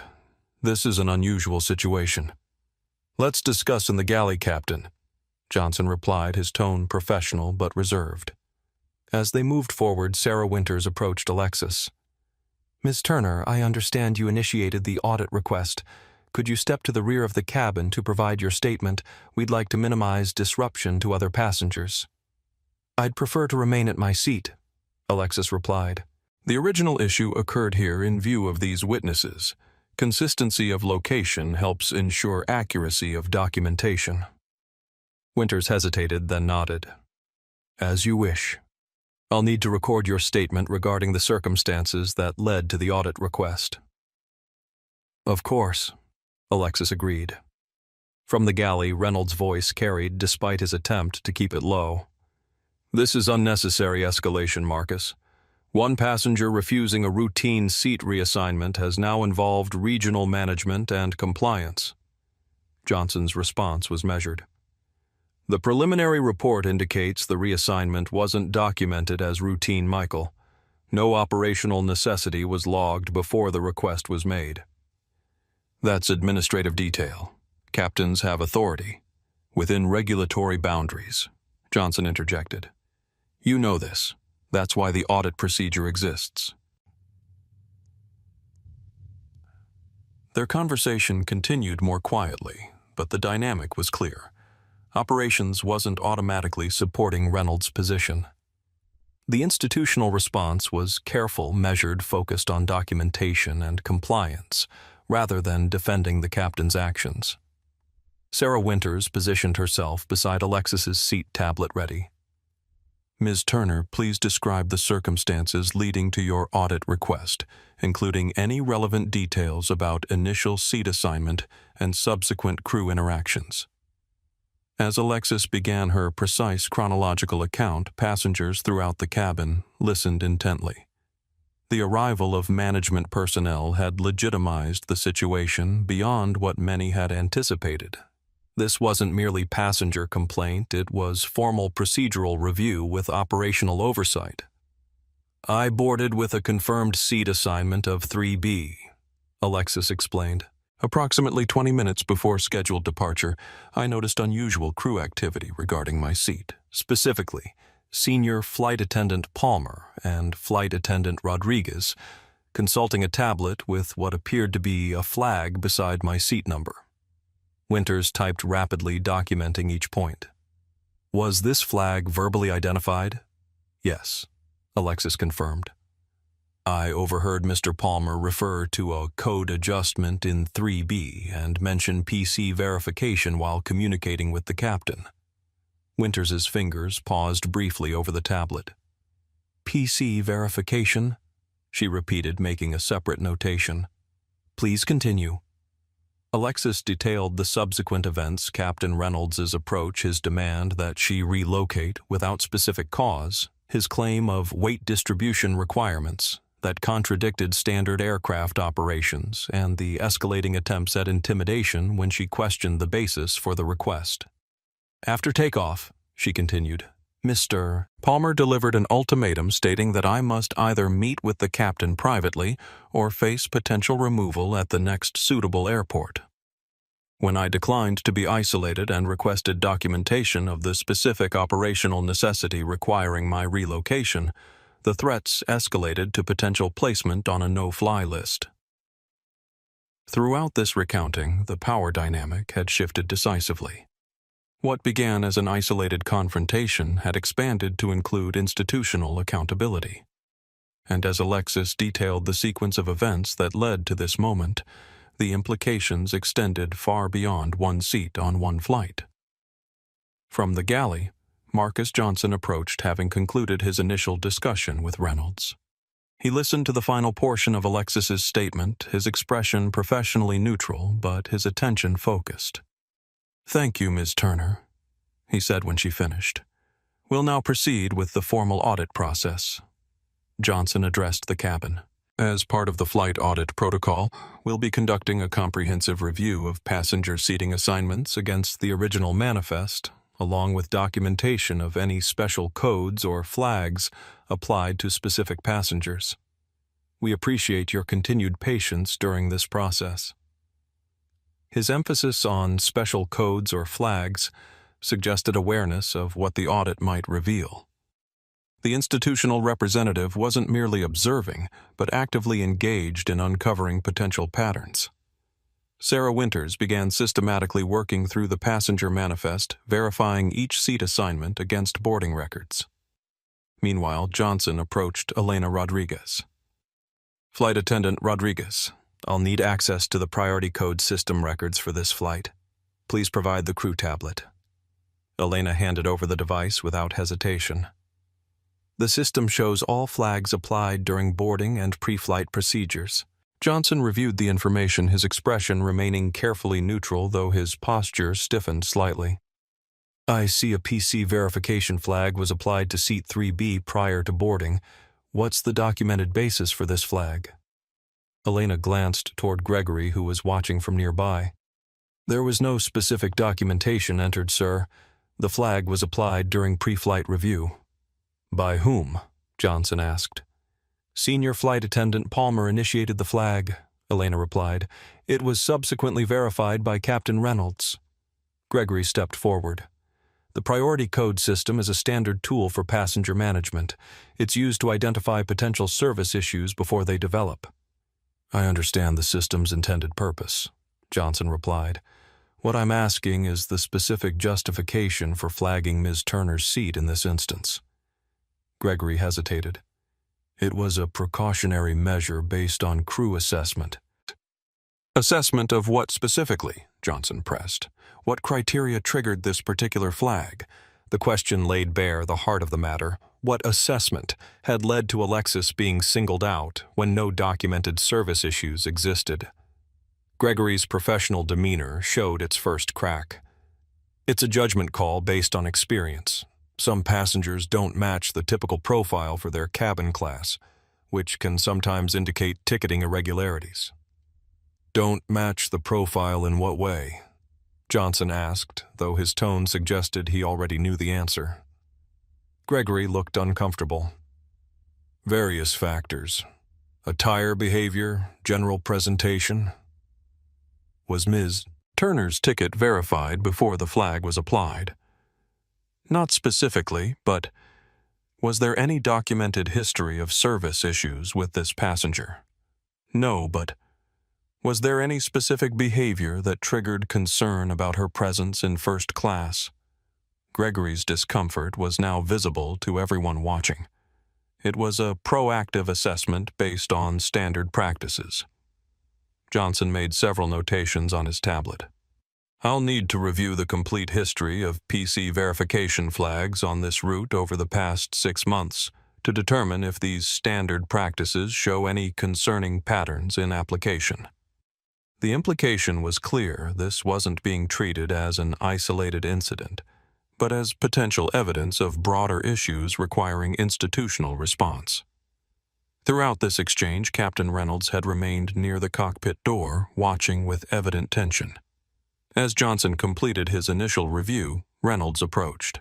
Marcus, this procedural review is disrupting our flight schedule. We need to proceed to Los Angeles. The audit must be completed before continuing to final destination, Johnson replied.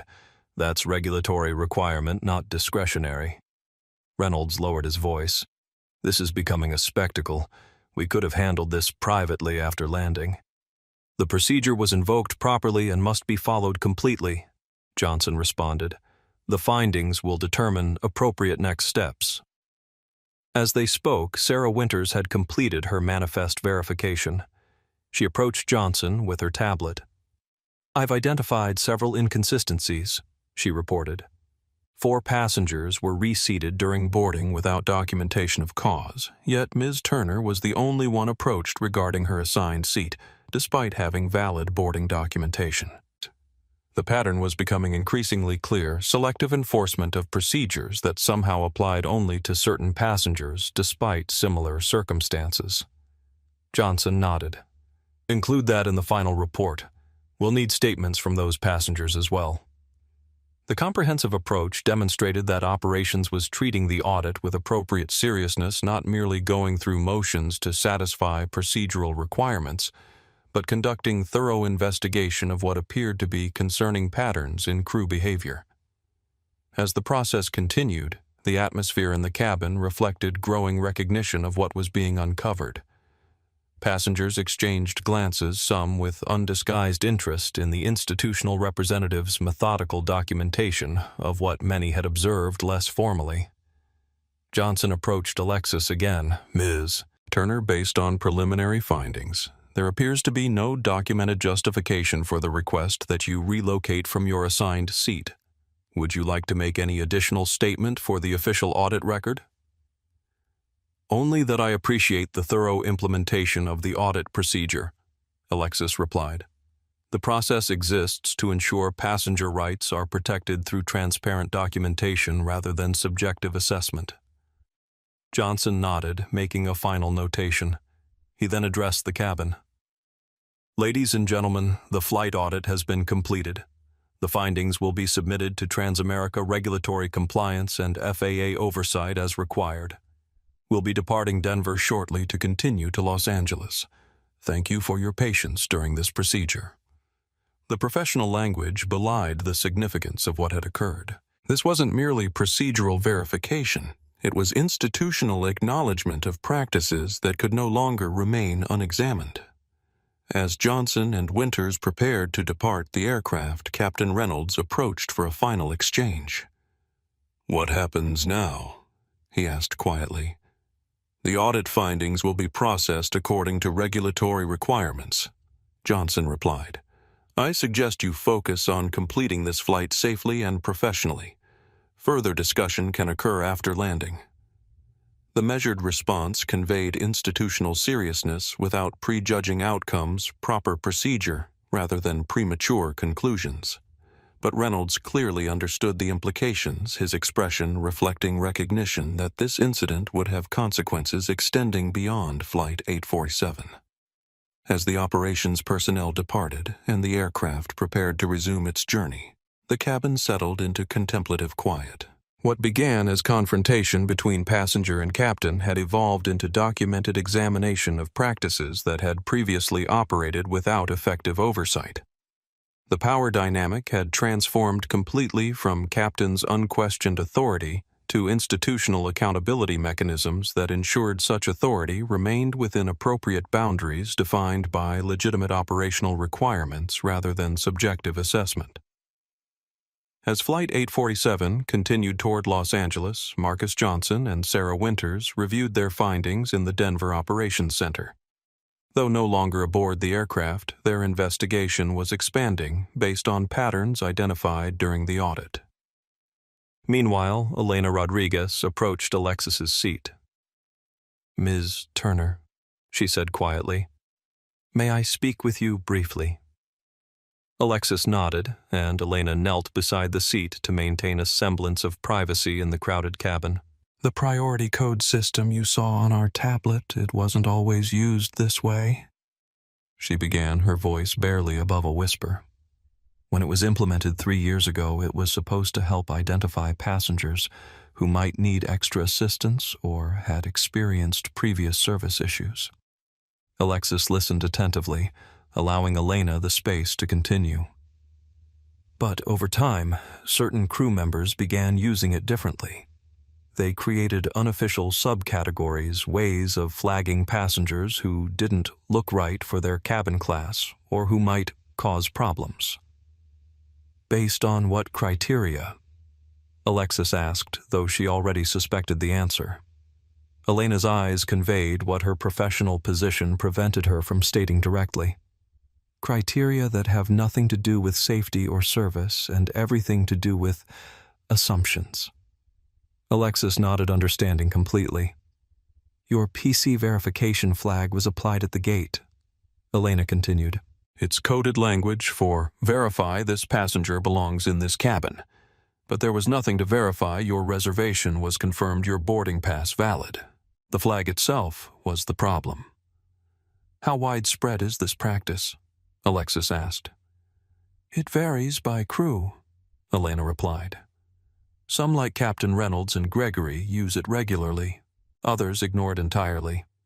I've been uncomfortable with it for a while, but—" She glanced toward the galley where Gregory watched them with narrowed eyes. "But speaking up carries consequences." Alexis finished for her. "Exactly," Elena confirmed. "Until now, there's never been a way to formally question the system without risking careers." She hesitated, then reached into her pocket and discreetly slipped a folded napkin into Alexis's hand. "These are dates, flight numbers, and crew combinations where I've observed similar pattern flagging. It's been happening for at least 2 years. Alexis carefully tucked the napkin into her journal without examining it. "Thank you. This information makes a significant difference." "I should have spoken up sooner," Elena admitted. "My grandmother would be disappointed in me." "Speaking up at all takes courage," Alexis replied, "especially when systems are designed to discourage it." As Elena returned to her duties, James Wilson leaned across the aisle. "What was that about?" "Documentation of a pattern," Alexis replied quietly. "Evidence that this wasn't an isolated incident, but part of an established practice." Wilson nodded thoughtfully. "You know, I've flown this route dozens of times, always in first class. Never once been asked to verify I belonged there or change seats without cause. Makes you think, doesn't it?" "It does," Alexis agreed. "The differential treatment only becomes visible when you see who gets flagged versus who doesn't." From her seat, Sofia Diaz watched their conversation with knowing eyes. "Some things change their appearance but not their nature," she observed. "Different words, same purpose." The cabin settled into the routine of flight, but beneath the surface calm, something had fundamentally shifted. The audit had not just verified Alexis's specific experience, but had exposed a classification system operating beneath official policies, a mechanism through which subjective assessments could be applied without transparent documentation or effective oversight. As the aircraft entered California airspace, Captain Reynolds' voice came over the PA system.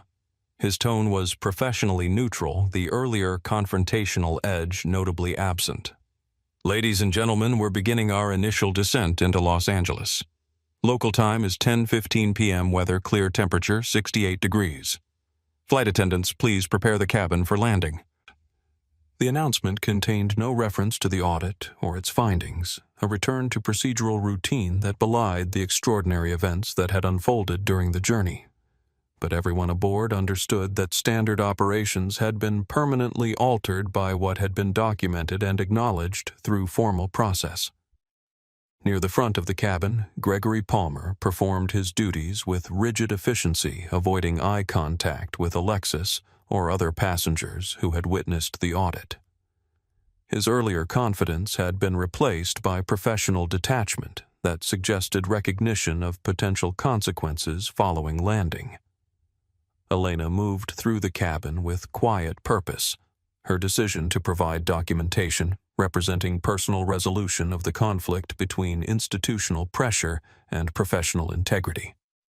Whatever career implications might follow, she had chosen which values would guide her actions. As Flight 847 began its descent toward Los Angeles, the illuminated cityscape visible through the windows, Alexis reflected on the journey's extraordinary evolution. What began with one passenger refusing unjustified demand had expanded to include formal documentation of practices that had previously operated without effective challenge, creating possibility for addressing patterns affecting countless travelers beyond those who happened to share this specific flight. The illuminated screens of phones throughout the cabin suggested the story was already spreading beyond the aircraft passengers sharing their observations through social media and direct messages, transforming isolated incident into documented account that would continue expanding after landing. The discovery of the priority code system and its unofficial implementation represented more than procedural irregularity. It revealed structural mechanisms through which differential treatment could be applied without transparent documentation or effective oversight. The audit had made visible what had previously operated in institutional shadows, creating accountability that would extend far beyond Flight 847. As Flight 847 began its initial descent toward Los Angeles, the atmosphere in the terminal reflected the extraordinary reversal that had occurred aboard Flight 847. What had begun with airline executives and security personnel positioning themselves to manage a difficult passenger situation had transformed into something entirely different. Corporate representatives suddenly scrambling to address potential regulatory concerns identified by a federal commissioner they had unwittingly attempted to intimidate. Alexis Turner stood in the jet bridge surrounded by passengers who had witnessed the entire sequence of events from initial confrontation through audit to revelation of her official capacity. The college students continued recording their phones, capturing this final chapter of an unprecedented flight experience. Robert Calloway, Transamerica's VP of Customer Experience, approached with markedly different demeanor than he had displayed on the aircraft. Where minutes earlier he had projected authoritative confidence, he now exhibited careful professional deference. "Commissioner Turner," he said, "I want to personally assure you that Transamerica takes compliance matters extremely seriously. What occurred today appears to have been an unfortunate misunderstanding." "A misunderstanding?" Alexis repeated, her tone measured but pointed. "Mr. Calloway, the audit findings documented a specific pattern of implementation regarding your priority code system. That pattern was confirmed by crew testimony and management verification. This doesn't appear to be a misunderstanding, but rather a concerning practice that warrants comprehensive review." Nearby passengers, including James Wilson and Sophia Diaz, had paused their departure to witness this exchange. Their presence served as both audience and implicit support, the collective witness that had formed during the flight, maintaining its solidarity even as they transitioned to ground. Of course, Calloway acknowledged, visibly uncomfortable with having this conversation in public view. We're already initiating an internal review of the system and its implementation. Internal reviews are valuable first steps, Alexis noted. However, given the nature of the findings, this will require formal regulatory assessment as well. The implications were clear. This would not be handled quietly through corporate damage control, but would involve official oversight with potential consequences for airline practices. Captain Reynolds and Gregory Palmer had emerged from the aircraft, standing at a careful distance while observing the exchange. Reynolds' expression suggested someone calculating professional fallout, while Gregory maintained rigid composure that barely masked evident tension. Thomas Mercer, the security director, who had boarded with Calloway, approached with tablet in hand. Commissioner Turner, I want to clarify that the security response was based on the captain's characterization of events which we now understand may not have accurately reflected the situation. The characterization itself is part of the pattern requiring examination, Alexis replied. When legitimate passenger rights are exercised, recasting those actions as security concerns represents troubling misuse of safety protocols. Mercer nodded, making notes on his tablet. We'll be reviewing all communications regarding today's flight as part of our assessment. From the growing crowd of deplaning passengers, Elena Rodriguez emerged, still in her Trans-America uniform, but now carrying her personal items, indicating her duty shift had concluded. She hesitated briefly before approaching the gathering. Commissioner Turner, she said, her voice steady despite evident nervousness. I want to confirm that I'm willing to provide official testimony regarding the priority code system and its implementation patterns across multiple flights. The public commitment made in front of airline executives, security personnel, and numerous witnesses represented significant professional risk. Yet Elena's expression reflected resolve rather than uncertainty, a decision made after careful consideration of potential consequences. Thank you, Ms. Rodriguez, Alexis replied. Your perspective as a crew member will be valuable in establishing comprehensive understanding of these practices. Calloway's expression tightened slightly at this development. A crew member publicly offering testimony about internal practices represented potentially expanded liability and complicated any attempt to minimize the situation. Transamerica encourages all employees to participate fully in any review processes, he stated carefully, the corporate language a thin veneer over evident concern about what such testimony might reveal. At this moment, Captain Reynolds stepped forward, apparently determined to regain some control over the unfolding narrative. Commissioner Turner, he said, as captain of Flight 847, I want to emphasize that any operational decisions were made with passenger safety as the primary consideration. If there were communication issues regarding seating assignments, I take full responsibility for any misunderstanding. The careful wording attempted to reframe the situation as communication failure rather than discriminatory practice, misunderstanding rather than intentional action, operational decisions rather than unfounded demands, communication issues rather than pattern of targeting. Alexis met his gaze directly.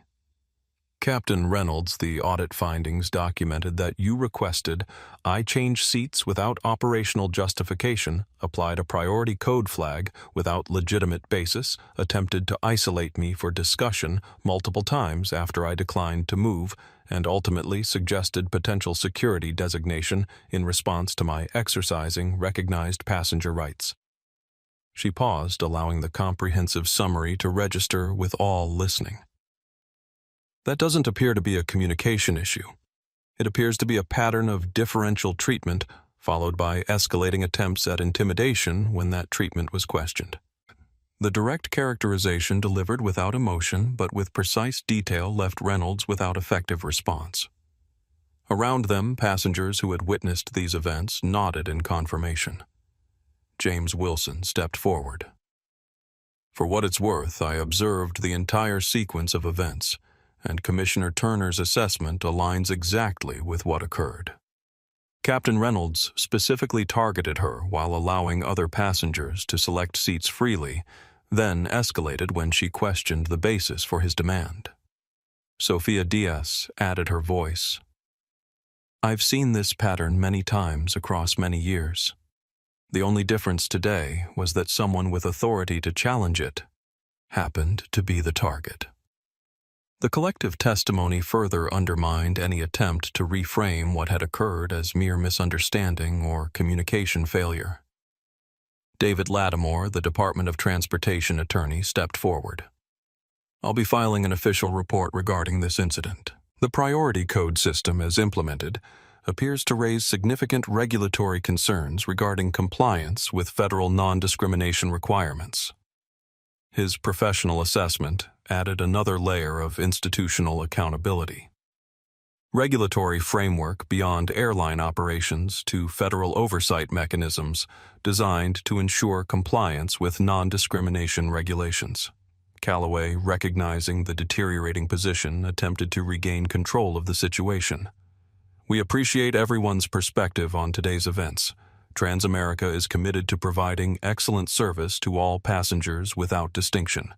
We'll be conducting a thorough review of both this specific incident and the broader implementation of our service protocols. The corporate response focused on future review rather than acknowledging current findings, reflected standard damage control rather than substantive engagement with the issues identified. Alexis recognized the pivot and addressed it directly. Mr. Callaway, discrimination doesn't become misunderstanding when you target someone with authority to challenge it.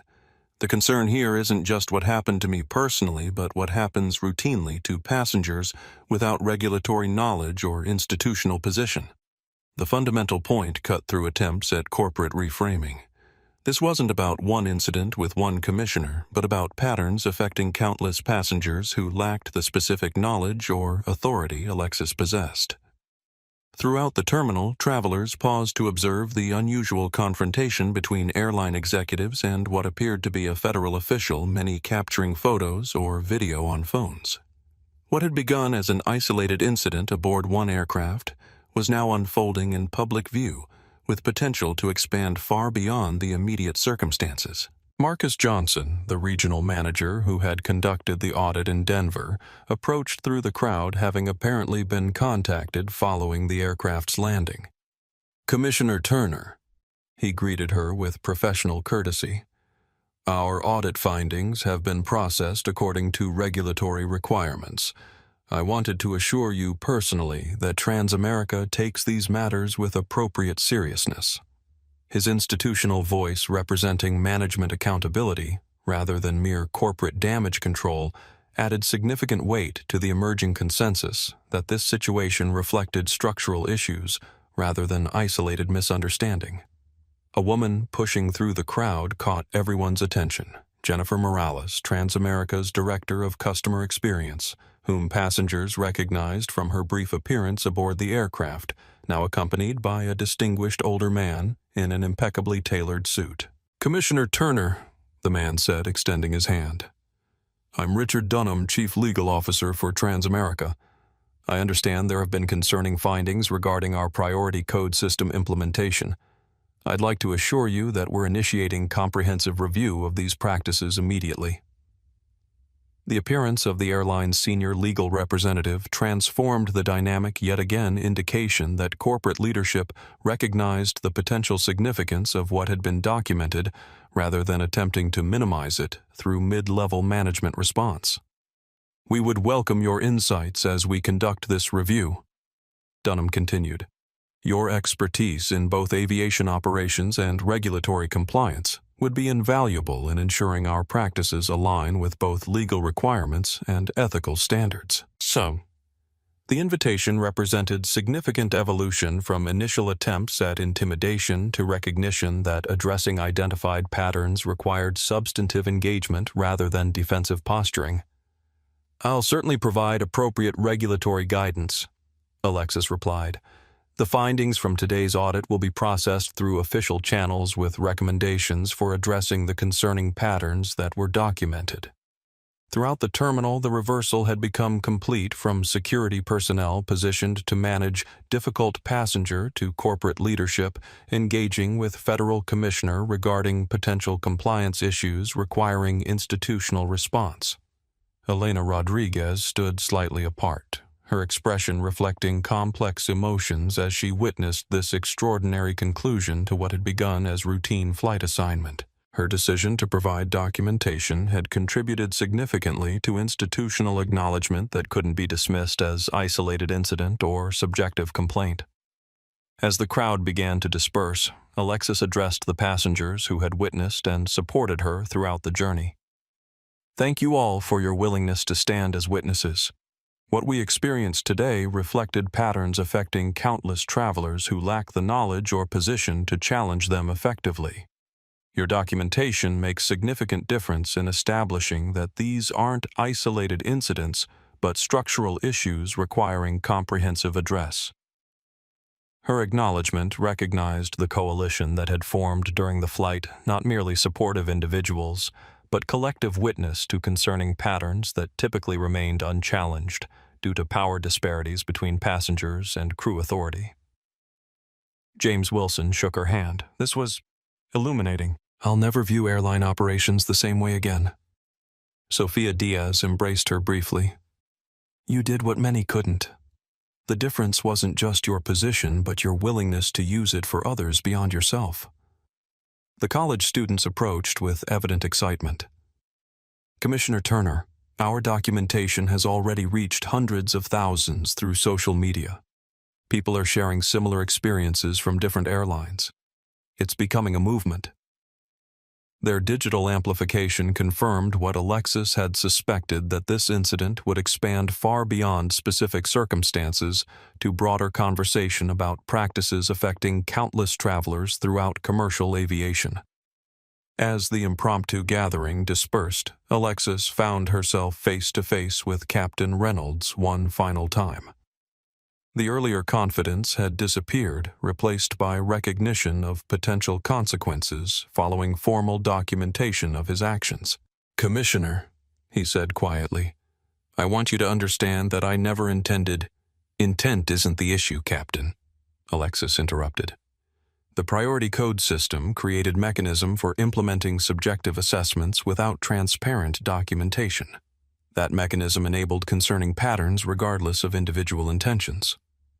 Her response focused on structural issues rather than personal culpability recognition, that addressing these patterns required institutional change beyond individual accountability, though that accountability remained necessary component of meaningful response. As Reynolds moved away, the reversal was complete. What began with Captain demanding passenger move had transformed into Federal Commissioner attempted to exercise authority, now facing accountability for how that authority had been used. 8 months after the flight audit incident, as it had come to be known throughout the industry, Alexis Turner stood at the podium in the Federal Aviation Administration's auditorium. Behind her, a screen displayed the Turner Protocol ensuring equitable treatment in air travel. The room was filled with aviation executives, regulatory personnel, industry journalists, and passenger rights advocates, representatives from every stakeholder group affected by the comprehensive reform package being unveiled. The Turner Protocol establishes 3 fundamental principles, Alexis explained. Transparent documentation of all passenger classification decisions, statistical monitoring of implementation patterns to identify potential disparities before they become established practices, and accessible accountability mechanisms, ensuring all travelers can effectively exercise their rights regardless of specialized knowledge or institutional position. The protocol wasn't merely regulatory response to isolated incident, but comprehensive framework addressing patterns that audit had revealed operating throughout commercial aviation. It transformed what began as one passenger's refusal to accept unjustified treatment into industry-wide improvements, benefiting millions of travelers who would never know the specific circumstances that had initiated changes enhancing their experiences. In the audience, Elena Rodriguez, now serving as special advisor to the Passenger Rights Division of the FAA, watched with professional satisfaction as the principles she had helped document became formal regulatory framework. Her career had taken an unexpected turn from flight attendant observing concerning patterns to key contributor in developing accountability mechanisms addressing them. James Wilson had traveled from New York specifically for this announcement, his business experience providing valuable perspective during development process. His presence represented continued commitment to ensuring passenger rights extended beyond policy documents to actual implementation affecting travel experiences. As Alexis concluded her presentation, she recognized the extraordinary journey from that initial confrontation to comprehensive industry reform. What began as one passenger refusing unjustified demand has evolved into protection mechanisms benefiting all travelers. The protocol ensures rights exist in practice rather than merely policy creating accountability accessible to everyone, regardless of specialized knowledge or institutional position. The transformation was complete from isolated incident to catalyst for meaningful improvement affecting countless passengers beyond those who happened to share that extraordinary flight. The journey to justice had begun with one woman who refused to move when told to do so without cause, and now extended to millions who would benefit from the protections her stand had created. The true legacy of Flight 847 wasn't just addressing one instance of discrimination, but establishing framework ensuring all passengers could travel with dignity, receiving treatment based on legitimate operational requirements, rather than subjective assessment or unacknowledged bias. What started with two simple words, "No, I am in my assigned seat," had become industry-wide transformation, ensuring everyone could remain in theirs without facing unjustified demands to move. And sometimes that's exactly where real change begins, when someone says, "I belong here." If you found this story powerful, don't forget to like this video and subscribe to our channel for more inspiring content that highlights the importance of standing up against discrimination. Your support helps us continue sharing stories that can change perspectives and inspire action.